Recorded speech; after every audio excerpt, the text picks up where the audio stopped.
It's time for Blessed to Play on EWTN Radio, uncovering the role that faith plays in the lives of sports professionals from around the country. And now, here's your host, Ron Meyer. Fire, score! My guest today is Camden Kozeal. He's a baseball player playing for the Arkansas Razorbacks, and in fact, he was part of the 2025 squad that made it to the College World Series in Omaha. And get this, he's a native of Omaha, Nebraska. So we'll talk about his progression to playing D1 baseball. And in the second half of the show, we're going to find out what's important to Cam in his everyday life. Cam, thank you for joining us on Blessed to Play. Yes, thank you so much. I'm glad to be here. Well, this is such an interesting story, your journey, and you started off with a love for baseball, as do a lot of boys playing Little League. But just talk about growing up in a sports family, so to speak. I know your dad was involved in sports to some capacity, and your love for the game. Yeah, I mean, I loved playing baseball. I grew up in Omaha my whole life, and then from 3rd to 6th grade, I moved to a small town in Sargent, Nebraska, and I'm the oldest of 7 kids. So there was always people around in the house to play games with. Played baseball, played football, played basketball, wrestling with all my siblings. It was a fun childhood. My dad, he built us wiffle ball fields in our backyards, and we happened to name it Kozeal Park. So it was a really cool upbringing. Loved baseball, loved playing wiffle ball, loved growing up in Omaha, and I'm glad I'm playing baseball. You know, wiffle ball gets underrated, and not a lot of people talk about that, but you're really coordinating your eye-hand contact and watching the ball dip and move and swirl, learning how to keep your eye on the ball. It really is a great little tool, if you will, to developing some skills for the game of baseball. And your skills develop quite rapidly. In fact, when you attended Millard South High School in Omaha, you were the 2022 and 2023 Nebraska Gatorade Player of the Year. So you knew you had a skill set for the game. Talk about developing that skill, your work ethic in high school, and when did you know you want to try to progress with the game of baseball up to each harder level? Yeah, growing up, I just wanted to play as many sports as possible. I wanted to play football, I wanted to play basketball, I wanted to play baseball. I didn't know what I wanted to do at the next level until around my sophomore year of high school. So I thought for a period of time I might be a football player. But my freshman year of high school, I looked in the mirror, and I'm only 5'10", and I know I wasn't a basketball player, so that limited it down to baseball or football. Yeah. And my sophomore year of high school, I started to get some college interest, and that's where that kind of progressed. Blessed to Play, Ron Meyer. We're talking today to Camden Kozeal. He's a baseball player at the University of Arkansas. Plays for the Razorbacks, made it to the College World Series this year, and he was highly touted out of high school. And Cam, for you, that meant choosing a school, and there was a number of them vying for your talents for sure. You decided to go to Vandy and play for the Commodores. Talk about that decision-making process and ultimately starting your collegiate baseball career at Vanderbilt. Yeah, out of high school, I took all 5 of my official visits that you could at that time. I took them to North Carolina, Vanderbilt, Arkansas, Notre Dame, and Oregon State.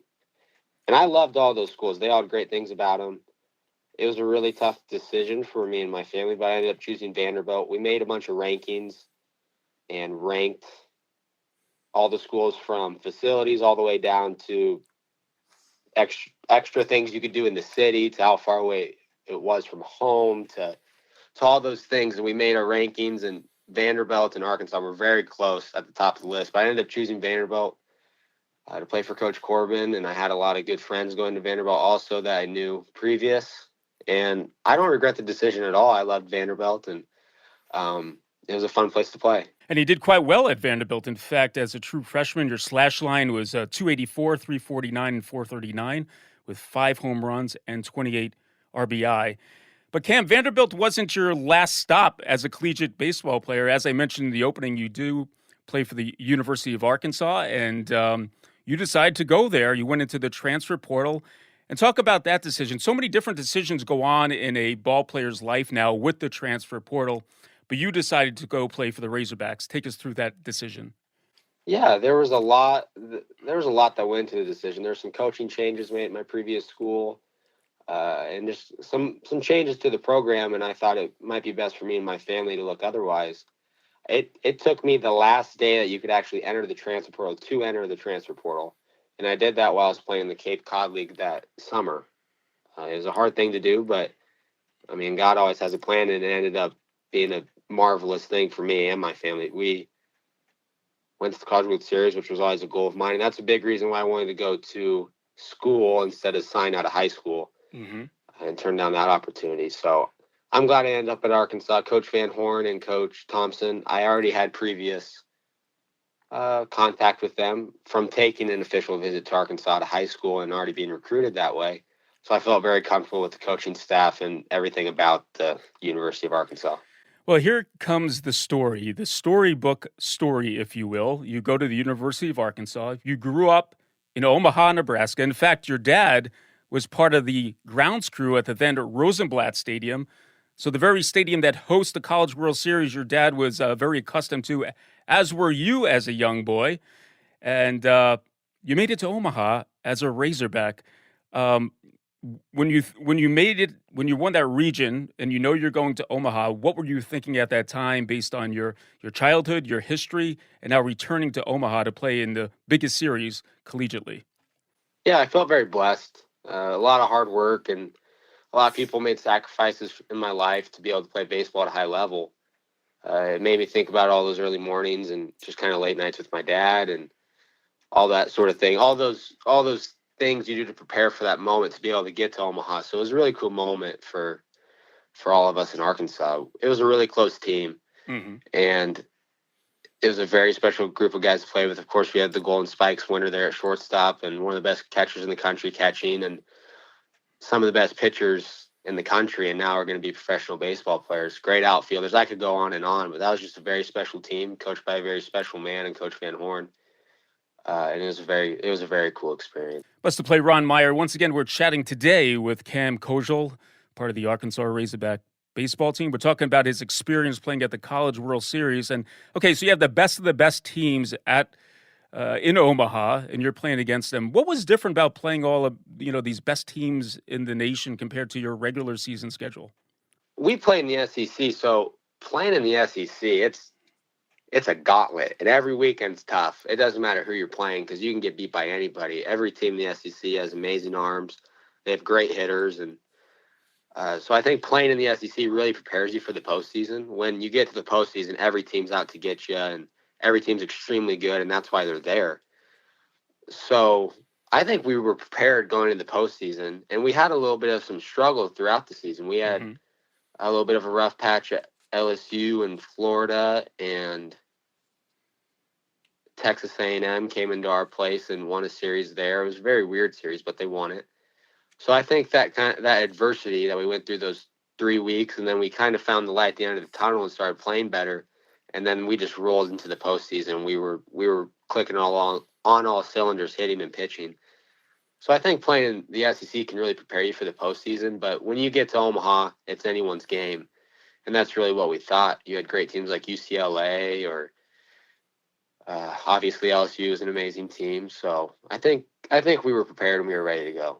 Talk about your family participating with you at the College World Series, where you grew up. Very special time for you, your mom and dad, I'm sure, but just take us through that and some of the sentiments that they felt to watching you play there.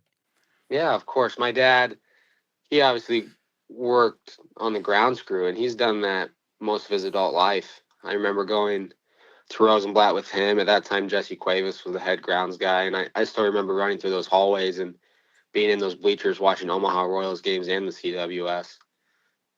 He also works at Warner Park, which is the AAA affiliate for the Kansas City Royals. So I have a lot of fond memories of being at the field with my dad, just in those big atmospheres in Omaha with professional baseball in the College World Series. So it was a very cool moment for him, I'm sure, because he worked so hard with his kids and with his son, and then to have it transform into playing at the stadium that he works at every year. And he wasn't just sitting in the bleachers during our games. He was working. He was out there tamping the mound and working on the grounds crew. So it was kind of funny to be sitting in the dugout pregame and you're just looking out and Dad's out there working on the field like usual. It's like a normal day. So So that was extremely cool for him. But even for my mom, she taught me a very strong work ethic. She grew up on a farm in central Nebraska, and she's a medical transcriptionist and a mom of 7 kids. So you add all those things together, she's an extremely hard worker, and she's great for our family.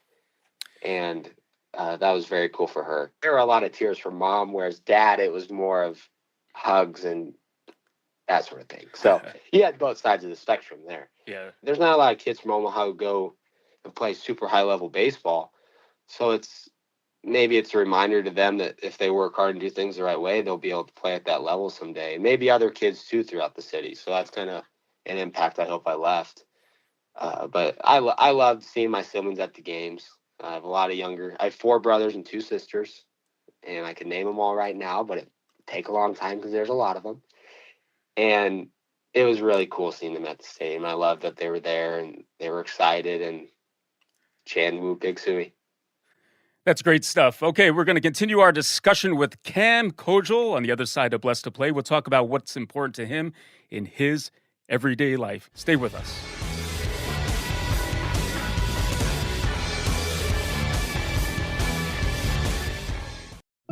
A prayer for the holy souls in purgatory. God, our Creator and Redeemer, by your power Christ conquered death and returned to you in glory. May all your people who have gone before us in faith share his victory and enjoy the vision of your glory forever. We ask this through Christ our Lord. Amen.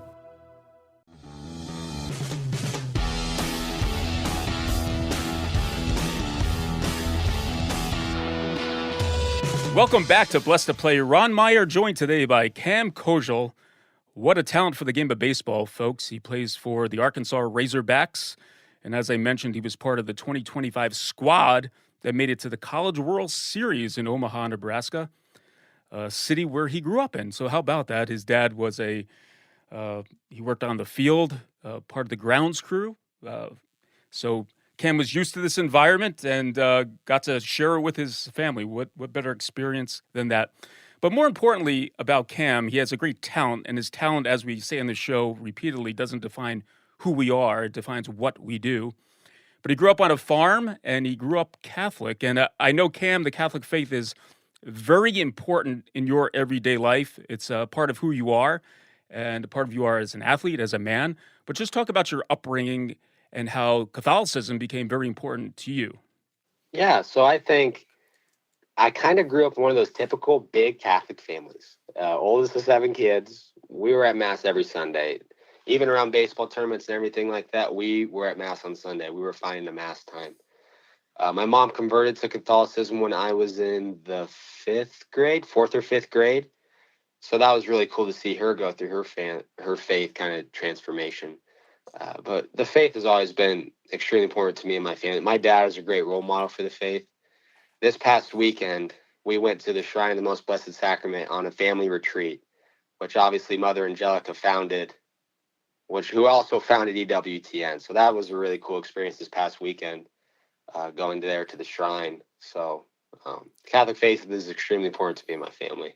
Now, baseball is such a mental game. There's a lot of ups and downs, and I'm thinking your faith keeps you grounded in that capacity. And you're traveling a lot collegiately with your team. Talk about how you invigorate yourself, how you stay grounded in your faith with your busy schedule as a collegiate baseball player.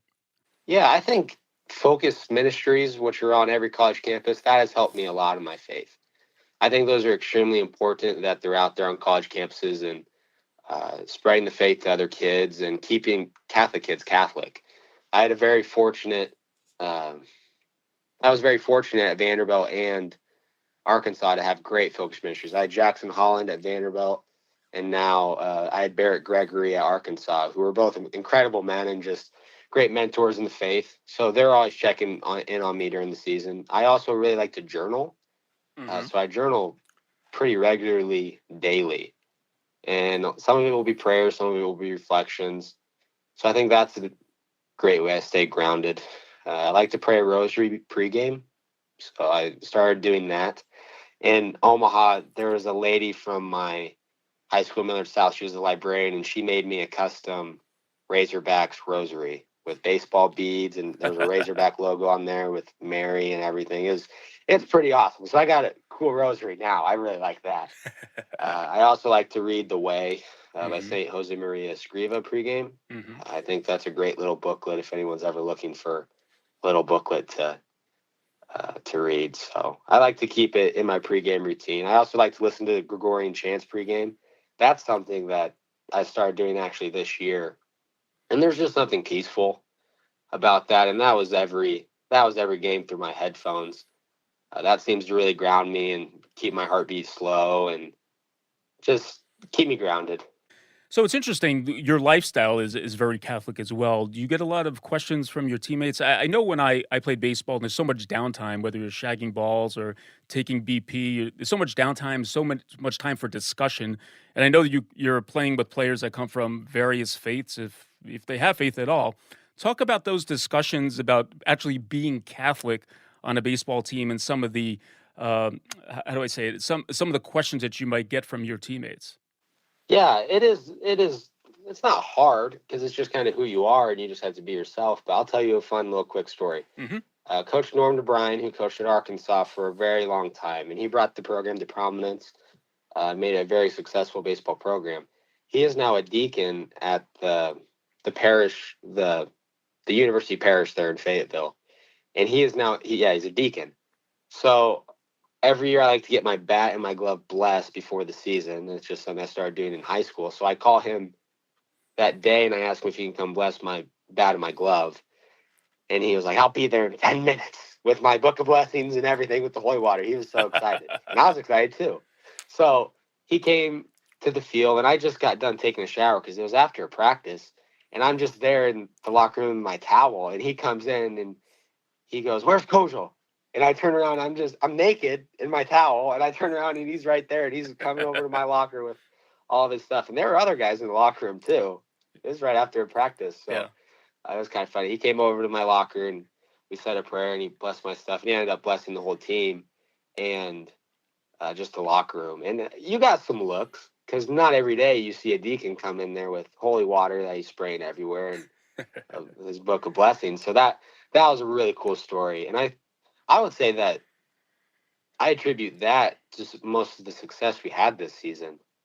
I think we had a very faithful group. We had a group Bible study that we would do on Monday nights, and it was a really cool thing. But you have some good discussions about Catholicism because Catholicism, it doesn't change. It's pretty unwavering with the culture, and in the culture these days, there's a lot of things going on, and a lot of athletes tend to think certain ways. So when they hear you're Catholic, they not debate, but they like to bring things up, and you just have to stand up for the faith. Yeah, sure. And I'm thinking when the deacon blessed your bat and glove, if you went on a hot streak, you have more teammates who can say, "Hey, bring that guy back. I want him blessing my." we did have a couple of teammates who asked if they could get their stuff blessed. So I think this upcoming year we'll probably have a whole thing of bats and gloves that are going to be there in the middle of the locker room getting blessed. Blessed to play Ron Meyer. We're chatting today with Cam Kozeal, part of the Arkansas Razorback baseball team. Participated in the 2025 College World Series in Omaha. Grew up on a farm. Loves fishing. You know, that's part of spirituality too, just being out with God's creation. But you grew up in a farm and had that with you in your everyday life, so to speak. But your love for fishing, your love for getting away. I know you're at the farm right now, spending time with family. That's part of who you are, and it's part of your faith life as well. Yes, I feel so still. Just being in the outdoors, being in a forest, being by a river, being by a lake, being by a pond, you're just so still. And God is speaking through us through creation. Mm-hmm. You just kind of look around and everything's so tightly knit and depends on each other. And it's when you're in creation enough, you think to yourself, how the heck did this come to be? And you end up at God, and that just brings you closer to God. I love to hunt. I love to fish. I like to take people hunting and fishing that have never done it before. I think that's one of the most rewarding things I've ever done. Taking people hunting for the first time and see their faces light up. Sometimes with hunting though, it's not a great light up in their face. Sometimes it takes some getting used to because it's kind of a culture shock. Uh-huh. But fishing on the other hand, that's a little more mellow. I love taking kids who have not been fishing before and seeing them reel in a fish or a big bass or even a little bluegill, and the look on their face is just ecstatic. Because I don't think I've ever met anyone who has reeled in a fish and said that wasn't fun. Like everyone loves to reel in a fish. It's like the coolest thing ever. So I love to hunt and fish. That's just part of who I am. Yeah, and also part of fishing too is those great conversations that you could have with whoever you're fishing with. And like you mentioned, it's a still time, it's a quiet time, and provides some opportunities, some great friendships, and building on that. I want to talk about your aspirations. Obviously, you want to play professionally, and you're preparing. What value do you see in staying in college and playing as opposed to going straight into the pro ranks? I'm glad I went and played college baseball out of high school. I could have signed out of high school for a good amount of money, but I didn't think God was calling me to do that. I think he was calling me to go to college. And of course, I still have another year, but I think this past year, that was one of the most fulfilling baseball seasons I've ever had, just with the group of guys it was. But I'm hoping to start my professional career here in the next couple of years. You're able to sign after your junior year of college, so I'm looking forward to professional baseball. And I think every little boy's dream who plays the game is to play in the big leagues and win a World Series, and that's going to be my end goal, to hopefully get my gold card and play 10 years in the big leagues. So we'll try to make that happen. Talent is key. We know that to play at the professional level, even at the Division I level, right? But talk about the approach, the healthy approach to playing sports where, sports could be the be all end all. And obviously you were raised right. So you have a sense of priority. And I think you haven't told me this, but I'm thinking you don't look at yourself as just a baseball player. You're much more than that. Talk about that approach to maybe young people who are playing any competitive sport, maybe listening to the show. What is the approach that you would, or advice you would give them in approaching the sport and keeping it properly directed? Yeah, I mean, baseball is something I do. It's not who I am, and that's how you could look at any sport: football or baseball or basketball or hockey or tennis or swimming. It's something you do. It's just not who you are. When you're 6 years old and when you're with your friends or your people you played with, sure, you might talk about some good things that you did in your game, but they're going to think about the type of person you were, and how you treated them and how they made you feel when you were around them. So it doesn't really matter how many home runs or bases you steal or putouts you have or strikeouts you have. It's not going to matter in the end. I don't think God's going to look at you and say, "Oh, you struck out a million times. Be gone." Like, that's not how it works, guys. That's not how it works. So you got to keep the main thing. Keep a healthy perspective. I think that journaling is a good way to do that, to have a sense of perspective when you're going throughout your career. So yeah, I think that's good. Now, you're an infielder. You grew up in Omaha, Nebraska, not a major league team there, but I'm thinking you followed a few major league players during your time. Tell us about those players that you, not emulate, but looked up to. And as a kid, those were your guys. Yeah, Alex Gordon, he played at the University of Nebraska, and he was one of the first picks when he was drafted, and obviously played with the Kansas City Royals, won one or two World Series, and just an amazing player, amazing outfielder. I loved watching him growing up just because he was from the state of Nebraska. Jorge Posada, catcher for the Yankees. I thought his name was really funny when I was a kid, and he hit bombs. So loved watching Posada play. Derek Jeter was another just great player to watch. Loved listening to him talk. Loved watching him play. He's just the Yankee shortstop, so he's always fun to follow. And I would say my family, most of the Kozeals like the Yankees, just from when they were growing up. It's the Yankees and the Royals for us, so we really like those two teams. But yeah, I like watching Francisco Lindor. He's an amazing player, very smooth, very fun to watch. Bobby Witt Jr. I've been fortunate enough to have a couple little encounters with him because obviously he plays for the Royals, so he had to come through Omaha and play at the Omaha Storm Chasers. Mm-hmm. So I played a game of pig with him on the little basketball court before a game, and he's an amazing athlete. He's someone I look up to, and he's a great player. I want to get your approach to hitting because nowadays, compared to when I grew up, the on the slash line, batting average doesn't seem to be as important as it is to the big numbers, home runs, and RBI. As a collegiate player, are you trying to adapt to that mindset that everyone's looking for at the next level, or what's your approach to hitting? I just try to keep it simple. I played a lot of wiffle ball growing up, and when we're playing wiffle ball, I wasn't thinking about anything other than hitting the ball. So that's a pretty simple answer, but you got to keep it simple, especially when you get higher into these levels. The guys make it more simple every level you go up. You got to be able to hit a fastball. You got to be able to hit a carry fastball. So your swing has to be pretty level, pretty level. If you want to not just hit a home run every pitch, you have to be able to have a little bit of the hit tool. I'm not a stats guy. I do not like looking at stats. In the season, you will never see me look up at the scoreboard and look at stats.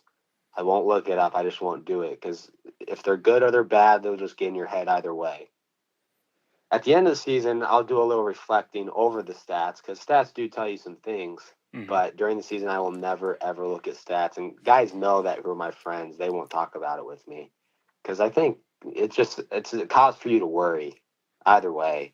Yeah. And they'll just get in your head. And you got to keep the main thing, and that's winning baseball games and being competitive and just trying to be as competitive as you can every pitch of every at-bat that you're going to have because you never know when that at-bat will be your last one.